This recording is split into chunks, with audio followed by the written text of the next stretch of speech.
একটু পেছনে ফিরে তাকাই।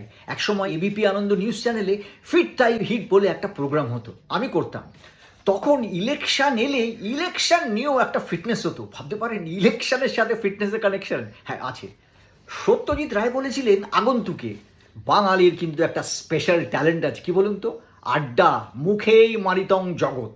এই যে ভোট এসছে না, একদম চলছে ইলেকশন অ্যানালিসিস। চায়ের দোকানে যান, অফিসে যান, ক্লাবে দেখুন, সবাই সেফোলজিস্ট, এক্সপার্ট, পোল স্টার, এবং আড্ডা চলছে ঘন্টার পর ঘন্টা।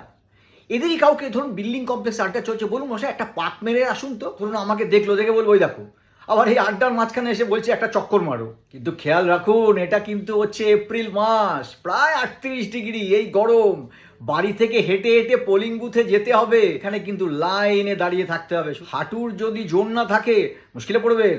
আড্ডার বিতর্কে এই যে এত অ্যানালিসিস, তখন কিন্তু শরীর প্যারালিসিস হয়ে যাবে।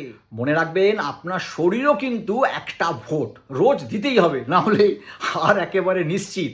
আর দিলে পরে কমফোর্টেবলি পোলিং বুথ পর্যন্ত যাবেন। তাহলে কি করতে হবে? আজ থেকেই স্রেফ 10 মিনিট শুরু করে দিন। মনে করুন এই ভোটটাকে সামনে রেখে আমি শুরু করলাম, দেখবেন আগামী দিনে এই 10 মিনিটটা একেবারে রেগুলার আপনি রেখে যেতে পারবেন। আপনি নিজে যদি ফিট থাকেন, তাহলে পরে কিন্তু আপনার কথা এবং কাজ দুটোই হিট।